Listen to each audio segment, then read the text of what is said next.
Welcome everyone to our webinar hosted by the Academic Society on the topic of sustainable development, education for sustainable development. Some of you may not have heard of this before. Education for sustainable development is described by the UNESCO as the process of providing learners with the knowledge, skills, values, and attitudes to take informed decisions and make responsible actions for environmental integrity, economic viability, and a just society. In engineering higher education, ESD has often been confined to teaching the science of environmental issues, but it is recognised that a wider approach is needed to enable students to affect societal change. For this roundtable discussion, our panel of experts will discuss national strategies for ESD, their own experiences of embedding ESD in teaching practice, and what steps should now be taken to translate education into societal action. Our panel is from, I don't know what way they're on your screen, but we've got Dr. Beatrice Smith from Queen's University, Belfast. Beatrice is in the School of Mechanical and Aerospace Engineering, and she's going to be the facilitator for this panel discussion. We then have Dr. Alison Calvert from, she delivers the SDEA accredited course on education for sustainable development for staff who teach and support learning across Queen's University, Belfast. Alison has extensive teaching experience and delivers ESD across a range of modules in food science. We then have Dr. Kay Hack. Dr. Kay is the Principal Advisor Learning and Teaching for Advanced HE, who some of you may be familiar with from a different aspect, and was involved in the recently published guidance from Advanced HE and QQA in the UK on education for sustainable development in higher education. And finally, we have Dr. John Scahill from ATU in Sligo. He teaches across sustainable construction and circular economy, climate resilience, and ESD in the ATU. His research interests are focused on sustainability in higher education and the use of the Change Laboratory as a methodology to implement change in higher education settings. And just finally, I'm Anne Morrissey from Dublin City University, and I'll be monitoring the Q&A once the webinar gets going. Over to you, Beatrice. Great, thanks very much, Anne, and thanks so much for our three panelists, Alison, Kay, and John, for joining us today. So the way we're going to set up the session is we'll have three broad topics. The first one will be on national strategies for ESD, national strategies and guidance. Then we'll move into, I suppose, tips for how we, as educators, implement ESD in our practice. And then for the last part of the discussion, we'll talk about what's next and how we translate all these good ideas and all this good education into action. We'll have a few questions from myself for the panel first, and then at the end of each topic, we'll take questions from the audience. So as Anne said, pop those in the Q&A and we'll keep an eye on it as we go through.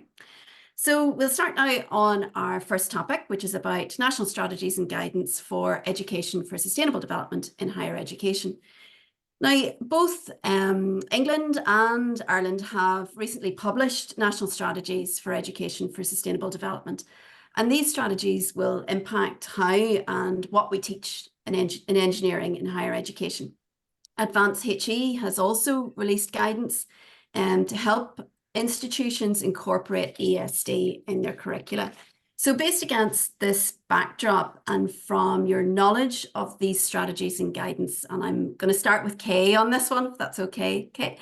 What are the key developments in relation to ESD, and what are the strengths, what are the weaknesses of those various strategies and guidance? Thanks very much, Beatrice. As you said in the introduction, I was leading for Advanced HE on the production of our Education for Sustainable Development guidance. I need to stress that it is just guidance. It's there to support institutions, educators, and indeed students to really understand what ESD is and try to embed it in their curriculum and understand the skills and competencies and attributes that graduates are going to need to be successful. Our guidance was very much drawn from the UNESCO definitions that you mentioned at the top, and it was built around sustainability competencies. So the attributes, the skills, and the values that students are going to need to actually ensure that the SDGs, the Sustainable Development Goals, are met.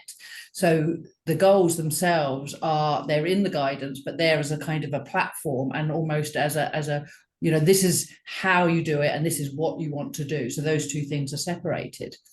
I think I would say, you know, in terms of how the sector has progressed, Advanced HE and before us, the Higher Education Academy, have been involved in this area for over a decade now. And we have seen a lot of progress. We've seen it grow from a niche area of, you know, within environmental sciences, some engineering, some biosciences sort of subjects, to it being recognised that it needs to be added to every single curricula. And we have seen more and more engagement with that. We've seen this understanding that it is about competencies and not about knowledge. But still, we did a literature review just there published in last autumn. And what we're still seeing is that it's the good practice is still driven from the bottom up. You know, we're not seeing the real evaluation of big strategic change in this area, which is what's needed to make a difference. So, you know, the other big sort of, I suppose, step change in terms of the UK education sector is that the Quality Assurance Agency, in their subject benchmarks, every time a new subject comes up for benchmarking, which is, as the name suggests, how we benchmark all of our degree programs, they now have to be reviewed against how they're addressing the sustainability agenda. So each new subject benchmark now has sustainability in it. But of course, that all takes time to roll out. You know, the benchmarks only get reviewed every 5 years. And then if your program's not up for revalidation, you don't get checked. So there may be some courses that maybe escape for like 9 or 10 years without really addressing this issue. But it is a step in the right direction. So I think I'll hand over, hear the Irish perspective. Yeah, no, thanks very much for that, Kay. Really interesting to hear. John, would you like to come in on the perspective in the Republic? Yeah, sure. Thank you. Yeah, no, I would agree with a lot of what Kay said there. I think we're lucky in Ireland and in the UK. We have some great guidance documents that are there, and I have to say a lot of the documents will say that we use in my own university in ATU, we would base around the sort of the Advanced HE document that is there, and we would also use Green Comp and some of the UNESCO guidance documents. So there is a huge number of, well, not a huge number, there are a lot of very important key documents out there that give really good guidance on how to embed sustainability holistically at every level, you know, at program development level, at assessment level, at pedagogical level. And I think there's generally a move over the last few years since I've been interested in this now in the last 6 or 7 years. There's definitely a move, and I think what Kay said about the bottom-up initiative being strong, that's what we've found, is that a lot of people on the ground are actually really interested in sustainability. They're doing it. And up to fairly recently, there has been some leadership, and in some universities have taken a very strong role in that. But I think if I was to pinpoint an item in the Irish context where sustainability is moving ahead, I'd probably mention the fact that in the last 2 years there has been a move towards appointing sort of directors for sustainability and VPs for sustainability. And these lead roles, these key strategic lead roles, are really important if we want to sort of meaningfully address that. And I think we have the buy-in from the people on the ground, the people who are teaching the programs. I think we do have that, but leadership is really important. And I think, you know, there's an increased emphasis on that. And if you look across all the universities and the technological university sector, there's now the appointment of VPs with special responsibility. So these new posts will, I think, make a big difference. I think we also have probably a focus on the Sustainable Development Goals, which I think is a good, it's a very broad platform, a very broad framework, and I think using that is certainly beneficial in terms of education for sustainability and engineering. Thank you, John. And I think that leads quite nicely into another question that I had there. You mentioned about how the focus is very much on the SDGs, and as you said, the SDGs are so valuable and they provide such an important framework for us to work around, but the SDGs aren't perfect. And when you look at the two strategies, the strategy in the Republic of Ireland is very much focused around the SDGs, whereas in England it's quite a bit broader and takes in, I suppose, other aspects of sustainability. So I wonder if anybody would like to comment on maybe the pluses and minuses of each approach. Kay, will I start with you on that one? Yeah, I think that, like you say, the SDGs, you know, are really well designed. They're very visually attractive, and they actually give quite a good way in to colleagues who are first kind of embarking on thinking about sustainability, and they can sort of pick sort of almost the low-hanging fruit. So if you're doing healthcare practitioners things, you can find health and well-being or good food, or you know things like that. You know, I think, okay, I can see how I embed that into my program. So they are a nice easy in, but the problem is that people then tend to kind of to cherry pick and say, well, I'm only going to do 1, 2, and 3 of these SDGs, whereas actually they are designed to be holistic, so they do need to be taken in the round, and that means that you kind of explore those and think, well, okay, I can have economic growth and good jobs, but that's maybe at the detriment to the quality of the air or the quality of the water, you know, and the two things will be in tension. So what is it you're trying to achieve? And I think that framing can really help students understand the complexities of addressing all 17 of the SDGs, and that starts to bring in those broader concepts that you mentioned, like the competencies. So that kind of being self-aware, having that kind of understanding of the impact of your actions on others, that kind of future thinking. So if I do X, what's the impact of that in the future, whereas if I do Y, what's the impact of that in the future? So it can help students really understand those kind of wicked problems which are at the heart of sustainability. So I think and then that also allows us to bring in those other concepts that are very important in higher education and indeed beyond, around making sure that our practice is equitable, diverse, and inclusive. So, you know, though all of those things are interlinked within that kind of approach to education for sustainable development. So yes, the SDGs are an important gateway, if you like, to understanding sustainability, but I think very quickly you need to progress and understand how you can take that holistic approach, and then indeed what competencies your students are going to develop through trying to address the sustainable development goals. Yeah, thanks, Kay. That's really interesting, and I think Alison has quite a lot of experience in those maybe, I don't want to call them soft skills because they're so important, but those less easy to define skills that don't fall neatly under the 17 SDGs. So perhaps, Alison, you might like to say a few words on the importance of those. Yeah, I would agree completely with what Kay has said, that I think the SDGs are that gateway into sustainability, and they're recognizable, they're identifiable. People they know what they are now. You know, school children, primary school children, they are being, you know, sort of introduced to them there, but we need to go beyond that, because it has to be more than just identifying SDG 3 or SDG 7 for what you're doing. It is those skills, those competencies, those softer skills that we need to really make sure that our graduates have those, to make them, to turn them into those change makers, and to transform them, because if not, there is a real risk that it just becomes a paper exercise. The way we identify SDGs, and we associate those with certain modules within our teaching, but there's no actual action then takes place from that. But I do think that the SDGs give a very good framework. They're certainly not perfect, and it will be interesting to see what comes after the SDGs. But you know, I think we have a good framework to work within at the minute. Thanks, John. Would you like to comment on any of that? Well, I suppose I've been doing quite a bit of work on the SDGs, and I would agree it's not a perfect framework. I think that's a fair comment. I do think it's very wide, and I think it's really interesting when you talk about sort of, I don't think they miss much. I don't think there's many elements that are missed.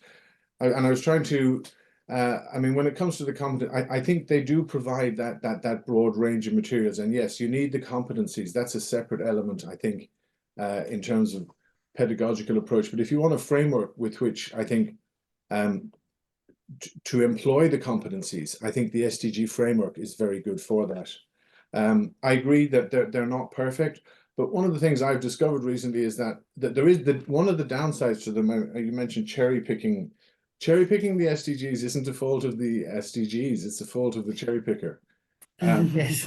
And unfortunately, there's a lot of that happens because while people sort of tend to know the SDGs, they know the 16 or 17 of them. and they kind of know that they actually don't know an awful lot actually about them, which I've kind of discovered. And I think engaging more with the actual, because there's a huge amount of work that's being put into them, like there's, 169 targets, 242 indicators. They hit a lot. And I think as a framework employed with, the development of the appropriate competencies, which you talk about, you've got a really strong case there. But I do think they're a great framework because you need something, and you have to take them holistically. Yes, you can't just take SDG 1 or SDG 6. And I think that's probably something that we'll just have to develop going forward. I think there's ways to engage it. And I too would be interested to see what happens, what's going to follow the SDGs. Will there be more of them? Will there be less of them? I'm not sure there'll be a huge change to them. Hunger hasn't disappeared, and a lot of the key challenges haven't gone anywhere. We're addressing them, and as they say, what gets measured gets managed. So I think we've got a long way to go on that before we've managed to fix the issues. Right. Anne, is there anything coming in on the Q&A there? There's one. Yes, there's one question there. I'll just read it out. I can see SDG 7, 9, and 11 and 12 can be integrated into most courses at any stage, but when would you suggest introducing the other softer topics in a common intake year 1 module are aimed at higher level entry points? Who would like to pick up on that one? Any takers? I think you can. I regularly do a workshop which actually just looks at a process, and you can apply it to any process. So I've applied it to the agri-food process. I've applied it to the oil industry and plastic production. And basically, you look at that process, and then at every stage, you say, well, what SDGs is this impacting? Is it positive or a negative impact? And then you just let the students kind of identify where they're all impacting. And if you give them enough time, they can map all 17 to that process, so they and that really, is a fun way for them to really explore it. If you give them that challenge of like, well, where do the SDGs impact here? And that can be done, in a relevant activity as part of induction, and that really sets the stall out for the institution that sustainability is really important to your discipline. So, you can bring all of your different engineering students together across, mechanical, chemical, electrical, etc. Give them a nice process problem and really let them explore that, in groups, and they'll bring their own experiences to that, their own expertise. Some will have expertise and some won't. So it is a great and engagement activity. But I think you need to kind of send the message to students really early on that sustainability is going to be throughout your curriculum, and you're going to need it for the growing number of jobs in this area that are going to be available. Can I just come in and say, I think we also need to challenge people's perceptions of some of the SDGs and encourage them to drill down into the targets associated with each of the SDGs, because people may not actually realise the breadth of the targets within the SDGs and may miss where they actually can align with different modules. And I think that's something, certainly from my own experience, is to really encourage people to do that. And they can usually be very surprised as to what, just to how many of the different SDGs then that can be brought into their teaching. I just add one point to that. I totally agree with you there, Alison. I mean, there's 242 indicators, so there's 242 different ways that we can contribute, and that are being measured and reported back by 196 countries yearly. So I mean, I just think there's great scope for it. I think that reminder, I know I need that reminder myself, is to look beyond the 18, to look at what's underlying, because it is so comprehensive. You might think, oh, I have nothing to do with that SDG, but actually when you look underneath at the targets, there's often applicability across a range of subjects. I think there was another question came in there, but it might have come in. Yeah, there is a question in the chat, but if you'd like to put it into the Q&A rather, because we won't be really monitoring the chat, so any questions should go into the Q&A. There is a question there. Do the panelists think that we are ambitious enough when it comes to mobilising the higher education sector for climate action? No, that's the short answer. I think universities need to really recognise the amount of power they have, not just in terms of education that we're talking about today, but in terms of their community engagement, in terms of their stakeholder power, in terms of their estates, in terms of their research. So if we started modelling sustainability through all those activities, we can have huge impact on our local communities, the types of research that we're doing, who we're buying from, what are we buying, and not only do we have that direct impact, but we're modelling to our students, our staff, and our community that this is possible, and you know, with the will to make a change, we can achieve it. So I think there are some institutions doing that, and they're really addressing that right from the leadership through. But yes, I think we all need to recognise that if we all have that ambition, we could achieve something. We've got a huge amount of power in the sector. Alison, John, either of you want to come in on that Look, question? I would just say I think that the universities need to be bolder and more courageous, and actually really do lead by example. That we're beyond the stage where this can be a paper exercise. They actually have to be actionable about this, and I say that I think they should be bold and courageous, and they need to lead by example. They need to actually be able to defend their actions and know the whole way through that they are being sustainable in all their choices. And should that be from the internal catering to their pension funds, it should be transparent, and they should be leading the way. Last word on this topic to you, John. Yeah, I would totally agree with that. I mean, the term walk the walk, you know, it's so important. It's so essential. We need to be seen to be leading from the front. You know, we need to be reporting on what we're doing. We need our carbon footprints available. We need to be available for scrutiny, and we need to be reporting all our activities. And as you say, also our purchasing needs to be, you know, appropriate and ethical. You know, we do really need to walk the walk, as they say. Yeah. Yeah. And I think, just to add, I think that the fact now that there are some senior leadership roles being appointed, I think will help actually ensure that, because, you know, that's what you need. You need people at the top table sort of ensuring these policies get put in place and acted on. Great. Yeah, no, I think some really important points there about how key effective leadership is, and how important effective institutional strategies and frameworks are. Also, what came out of that discussion was all the good stuff that's happening from the bottom up, and that is what's going to be the focus of the second topic we're going to deal with today. So the second topic is how we as educators on a practical level actually transform those learning environments. So what we're looking for here is practical examples, concrete examples of what you've done and how it's worked. So we might start with Alison, with yourself on this, if that's okay. So, you know, how do we transform learning environments and embed ESD in higher education? What changes do you think that we need to make? And if you'd like to give us an example of how you've successfully incorporated and assessed it, I think that would be brilliant. That's quite a lot to cover now. A lot of questions, but I'll I'll do my best.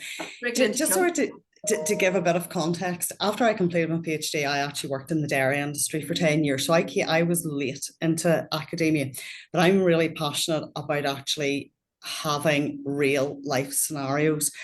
And that's why I think ESD fits. I sit comfortably with it, because I think that is actually key to it, is actually the authenticity. We need to make our learning environments authentic. We hear the term transformative pedagogy, and I am not ashamed to say the first time I heard that term, I wanted to run away, because I thought, what does that actually mean? And I don't believe for 1 minute that I'm the only academic who feels like that. And you know, what we do need to have transformative learning spaces, but what does that actually mean? We need to engage our students. We talk about the head, the hand, the heart. You know, we need to actually engage them on an emotional level, as well as a practical and on a challenging academic level as well. And certainly the competencies there, you know, that we've already mentioned earlier, you know, getting those embedded into our different programs, that is so important. But say it's bringing authenticity in, make it relevant, make it to a local level, but also so that they can see it on a national and a global level, and how it can fit into, you know, those bigger huge, wicked problems that we're all facing that we don't have a solution to yet. But it's the generation that we're teaching who will hopefully be able to come up with the solutions to these problems. I'll be the first to recognise that, like in your engineering programmes, there are fundamentals that have to be taught. I have them myself in chemistry to teach, and they're not easy to make fancy. They're not easy to attach to SDGs and stuff. And I think we do have to recognise that some parts of our programmes will always remain that. But we have to try and see if we can do it in a more authentic way and assess in an authentic way as well. Before we go on to examples, I also think we need to recognise that there are barriers to embedding ESD within our programmes and within our institutions that do need to be addressed, because we have a lot of good people on the ground who are passionate and who are really trying their best to do it. But we do need that whole institute approach. And, you know, it's difficult to get the time to do it and to do it properly. But I say we have to, at the minute, we are relying on that passion of individuals. So it would be good to say, and I think we are moving in the right direction to getting more of that institutional support for people. But it also needs to be across the board. It can't just be little pockets here and there. With regards to an actual example, I know what it is you're after me to say, Beatrice. No, not at all. It's up to you, Alison. As full disclosure, Alison taught me on the Education for Development course. So yeah, so I know she has lots of good examples. I was in the very lucky position where I actually had the chance to design from the ground up a sustainable food systems module.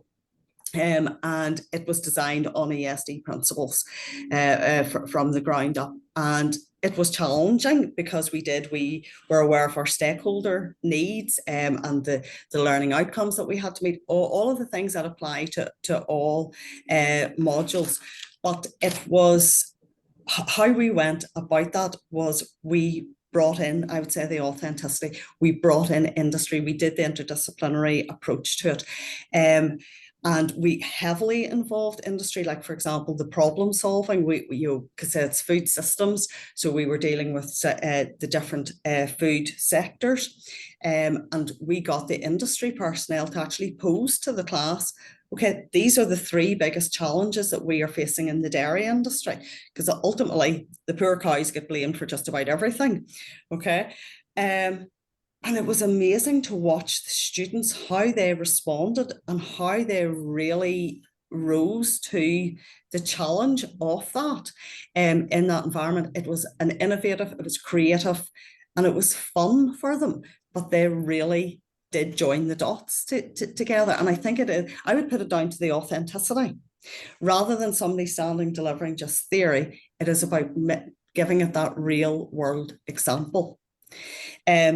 With regards to an assessment method within that module, we deal a lot with, I deal a lot with food waste, and we very much engage the emotional side of the learning aspects when it comes to food waste, because a huge proportion of the world's population are either starving or facing food insecurity. But that also goes for our local communities as well.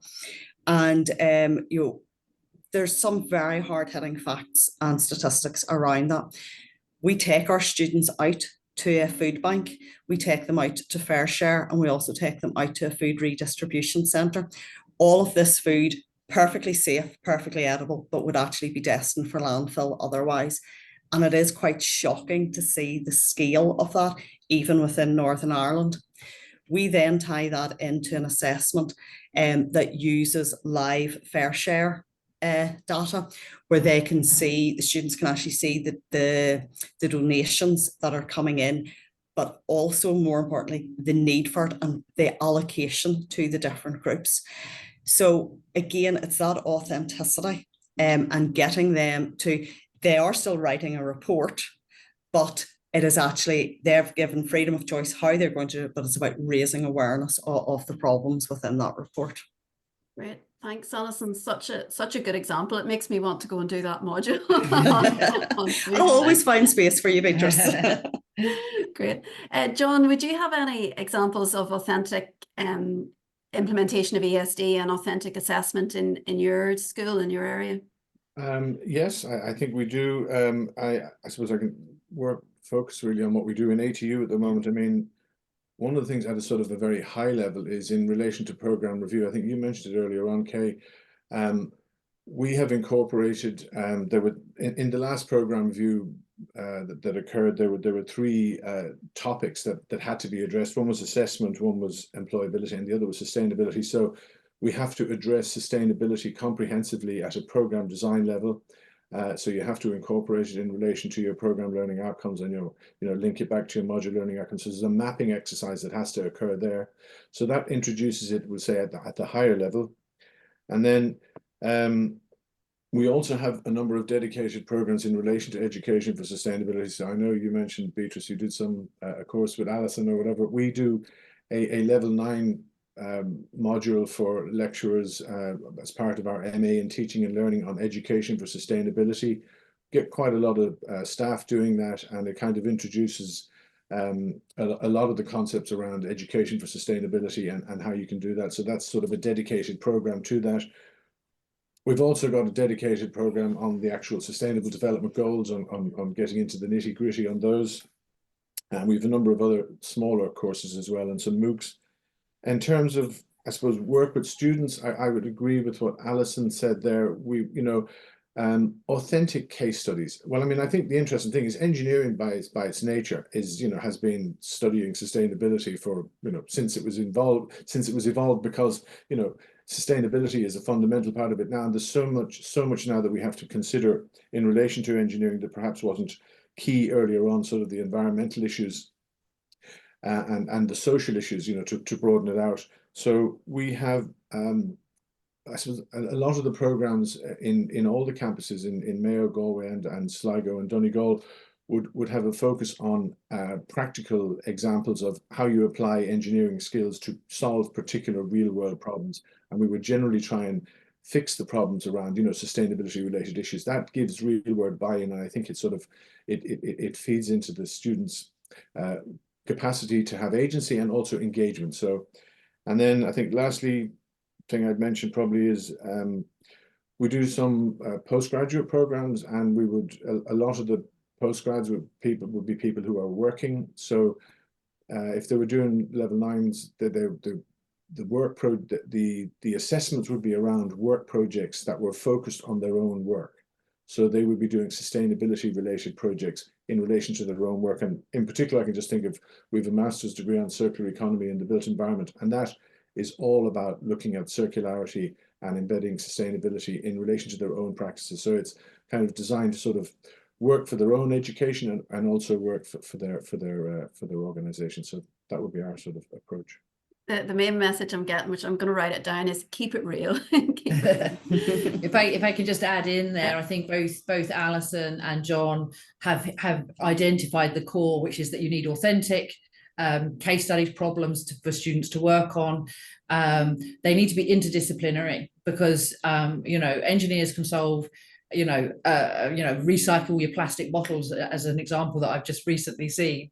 But how do you actually get people to go and put their bottles into the bank to be recycled? That requires understanding of social behavior, that requires marketing, communication. All of these things are interlinked. So if you can get students to work in teams to deliver that, then that's really important. But the other sort of wider point I wanted to make is that, and this is, I'm stealing from an engineering student I recently had the pleasure of meeting, and he said, well, first of all, and this was a very high profile engineering degree, there's too many modules on extractive technology. So yes, we did some nice stuff on sustainability, but then the program was heavily weighted in coal extraction, oil, all of these things. And then when they've done their class, their lab books are sponsored by BP. There's oil industry logos all around the university. And he said, we really need to take a holistic approach. We can't go and do one little module in sustainability, or even 2 modules on sustainability, if we walk out the door and are kind of confronted with the oil industry, front and center and everything else that we do. That you're not going to have a transformative formative experience like that, you're just going to, you know, it'll appear to the students who are very switched on about this going, oh, well, they're just playing lip service and they've chucked this module in to keep the professional body happy or to keep the curriculum review board happy, but they're not really embracing it. So we really need to have that honest conversation with students. Can I just come back in there, Beatrice, following on from what Kay said? I think that is so important. We have students, we are empowering students, we are engaging them, and they are catching on, and they're starting to, should be holding us to account for our actions beyond it, you know, because look around the university, think of the promotional material that is handed out at open days, for example, or events. You know, how many pieces of plastic go out, how much food is wasted at because of catering, at times of graduation, balloon arches, things like this.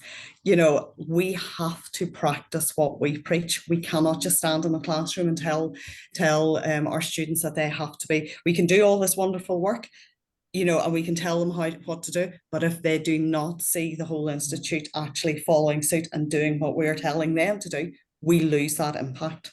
Yeah, I just add on to that. Sorry, I know we need to go to the next topic, but you know, I've seen some universities in sort of what we might consider developing regions of the world who have already addressed this and said, right, there's no plastic on the campus. You can't take any plastic bottles onto any government-owned tourist site, public site. You can't take plastic bags. There is zero plastic bags, even bags for life, nothing. They only can have cloth bags, you know. So they, you know, even in regions which we might think are a lot poorer than we are in the UK, they are embracing this and they're doing it. And I think they really put us to shame, to be honest, that we're not. Yeah, we need an approach from the bottom up and top down and integrated the way through. Yeah. I see some questions coming in on the chat. Anne, are there a couple there? There are some questions. Yes, some of them might have been answered in either indirectly since. But the first one here anyway is, in terms of education of the general public, sustainability only means SG13 to most public. That's climate change one, I think. How do we as educators and universities engage with the broader public to ensure broader understanding of the concepts of sustainability? I'm not sure if we in the universities some of that already kind of covered that, yeah. But it's also going beyond what we do in the universities to our own students. It's outreach and all that too. So there is plenty we could do, whether we've got the time and the resources to do more, I guess. It's hard because climate change is visible to people now. I would say I was in Dubai last week and experienced the first and worst flood they'd had in 75 years. So, you know, it's very visible to people, whether it's hotter summers or more, you know, freak weather conditions. So yes, of course, people are getting that message on all counts, but people are also, I think, understanding that it's not just about climate change, it's also about climate justice and the social impact of that and how we can have sustainable economic development, you know. And I think, you know, the issues that are affecting Europe in terms of migration, we're going to have more of that because people are escaping areas that are no longer habitable. But that's going to have impact on all of those other SDGs, water, the air, you know, the equality issues as well. Yeah, there's a question here. What role do you think that staff professional development can play in supporting staff and on ESD? Kind of the thing you did, Beatrice, I'd imagine. I think, you know, I teach sustainable energy, but, you know, embedding those other SDGs and getting that whole ESD approach was quite new to me. And, you know, the problem I had before I did the course was, where do I start? Whereas the course really gave me those signposts and opened my eyes to the possibilities that are there. So I think, yeah, educating the educators is hugely important. That would be my take on it. And but not everyone would have the resources to give those courses. Like, I know that you're lucky with Alison there, but I don't know if other universities or institutions would have an Alison to do such a course. Well, there are resources, you know, are available, and there are toolkits available, you know, that certainly individual academics can use. But I think it is important that our institutions actually support our academics properly. At the end of the day, we're employed as subject specialists, and it is just assumed then that we're going to be able to teach, right? And they actually need to invest the time and this, you know, the resources into actually equipping staff properly with the skills and the time to actually do this, because this is too important. And yes, there's lots of different ways we can do it. We can do it with intensive courses. There could be self-directed courses, you know, online online toolkits, but people need to be signposted towards those, and then there needs to be that interest actually in doing it. Yeah. There's a question there on, would the panel agree that the current focus is almost exclusively on sustainability rather than sustainable development, which runs the risk of losing sight of social, global climate justice that should be at the heart of ESD? I think we've kind of answered that one, have we? It should be holistic. It's not just cherry picking and the one SDG or whatever. So, okay, I think that one's okay. I think there was a question with a typed answer. I don't know if everyone can see the typed answers there. I see. Okay. Just there's a. Can people see the typed answers? If there's a typed answer, can people see them, or will I? I think it's just the panel. Is it? I'm not sure. Anne, you're asking yeah. a difficult question. I'm not sure either. Would you advise that workshop courses on SDGs be optional, extracurricular, or integrated into suitable existing courses such as ethics for engineering? And Kay answered it online there. Yes, I think is the answer, should be integrated. Yeah. Yeah, I think what I put there is basically there's a typology, you know. So again, for people who are starting out on this, providing an extracurricular module, you know, is a starting point, because you've got to upskill. I think really going back to the previous question, you've got to upskill all your staff to ensure that this is embedded properly, and all of that takes time, you know. And if the goal is sort of that completely integrated, interdisciplinary modules that we're offering, you're being offered, you know, you can't just start with that. You've got to upskill staff. You know, you've got to understand the challenges. So I think taking people through that kind of maybe the optional extra, and then building on that. So, but I think in the literature review that we published in September, if you can't see the text, that was basically describes that typology. Yeah, I just got a message there.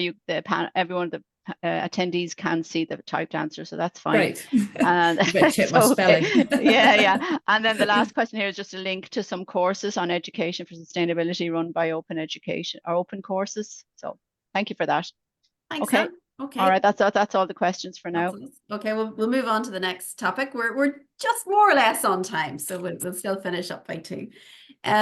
So far we've talked about the overarching picture and the national strategies. We've looked at what we can do as educators to get our students and ourselves up to speed on ESD. And then the final topic we're going to talk about, well, okay, we teach our students all about sustainability, but how do we get that to actually affect change? How does all the good stuff we tell them in class result in a better environment and more sustainability? So I think the words of the national strategy are, how do we empower young people to be agents of change? So thoughts, maybe will I start with you, Kay? How can we enforce people to take action? Yeah, it's a really interesting one. And to be honest, when we were writing the guidance, it was one that we kind of had quite a few conversations around, because we want to empower students and we want to give them agency, or help them develop their agency. And that can actually help them address issues around eco-anxiety, because if you've got some agency to impact your local environment, that can, you know, this whole, you know, environmental sustainability, particular the biodiversity, climate change, is very worrying for students, you know, and they're sort of, you know, what am I graduating into? You know, we don't want them to be anxious. We want them to be empowered and have agency. So finding projects, local projects, authentic projects that we've discussed before, that allow them to actually have a significant impact on their own environment can be really powerful. Yeah, so the debate we kept having when we wrote the guidance was that, you know, agency versus activism, you know, and what's the, you know, what's our role as educators, encouraging agency, you know, or are we pushing students into activism and, you know, law breaking, you know, at the far end of that? So it's that kind of supporting them to make to have agency and have activism without gluing themselves to trains, I guess. Great. John, would you like to come in on that? Yes, I think what you mentioned there, I wrote down sort of just to remember, action is the antidote to despair. I think Joan Baez said that in the 60s, and I think it's really true. I agree. I mean, I think climate angst, climate anxiety is a very real issue. And I think it's really important to get people involved in action so they actually feel that they're doing something. I was at a talk recently, and one of the things was action begets action. So if you do in your pedagogy and your teaching and learning and assessment, if you focus again, like we've said, on real issues, real problems, real world problems, people feel that they're actually making some progress. So when they start analyzing what causes the problem and how you can solve it, they're making real progress, and they're seeing ways normally how they can actually get engaged and make a difference. And the key takeaway I got from a talk was out at the weekend was, action begets action, talking about things constantly. It might, the knowledge deficit model doesn't really, and fear doesn't drive change. Action, once you feel, I think the word that was used there, agency, once you feel you have some agency, you're in a position to have a gear change in relation to what you can do. And I think, incorporating real world problems and looking at that and encouraging people to take action and look at real issues and try to solve them is probably one of the main ways we can do that. Thank you, John. And Alison, go first. Yeah, I would just basically agree with her. I think this is the most difficult part, is actually getting that step from knowing what we need to do to actually having the action taking place. And I do think it is, I think the whole eco-anxiety thing, that's very real. It can be very overwhelming. It's not just a luxury of students. It can be very overwhelming for everybody as individuals. And you sort of think, well, what can I as one person do about this?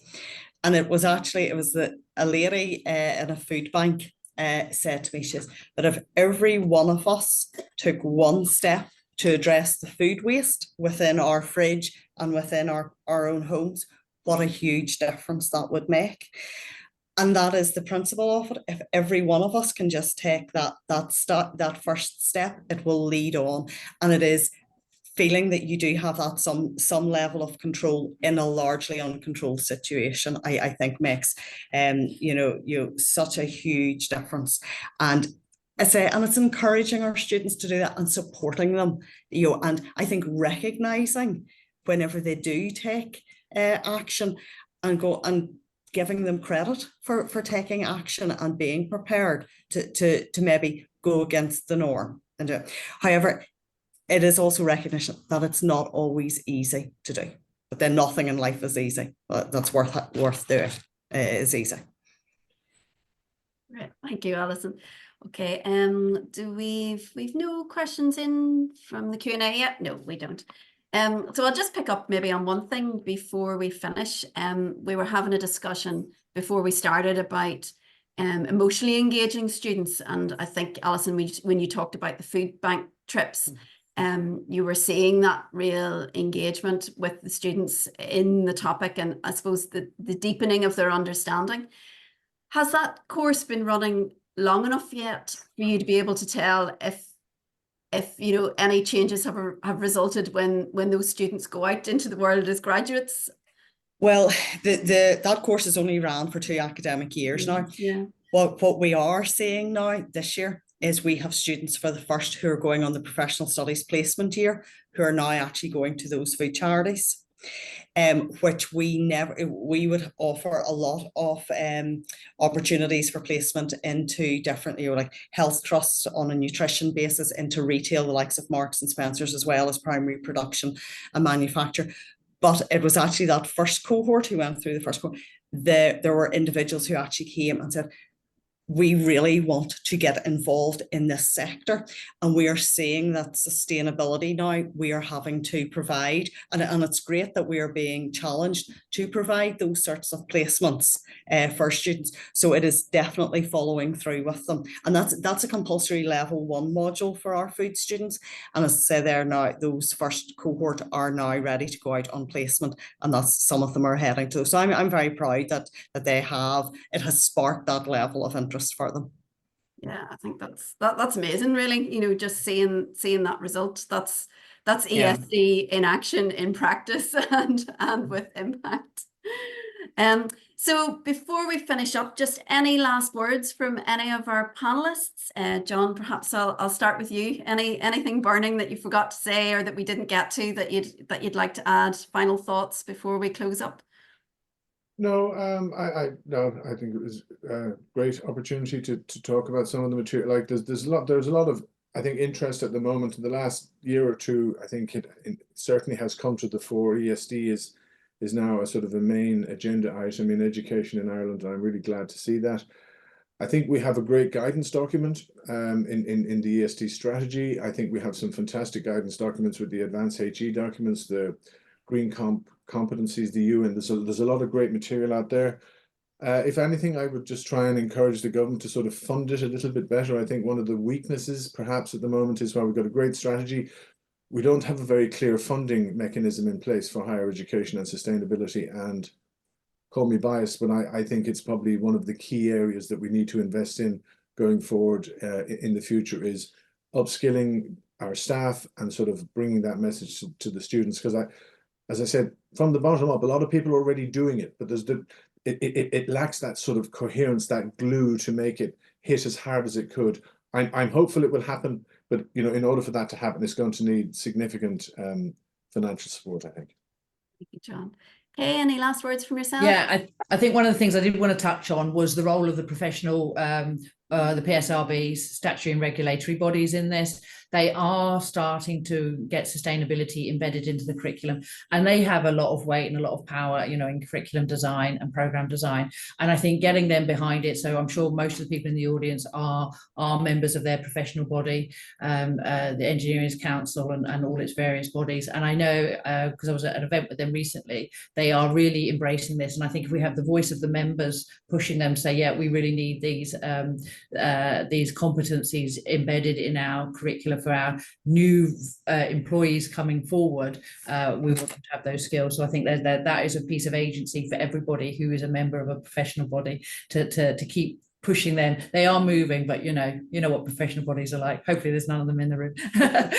Or no, hopefully there are ones in the room because they come and listen to this. But yeah, just keep nudging it forward. Thank you. Can I just make one point there just to follow on? Yeah, this is an Engineers Ireland sort of talk, so the professional bodies are represented. I would like to I meant to acknowledge earlier how Engineers Ireland have embedded sustainability in their professional competency framework, and I think yes, that's happening a lot. And I think you're so right.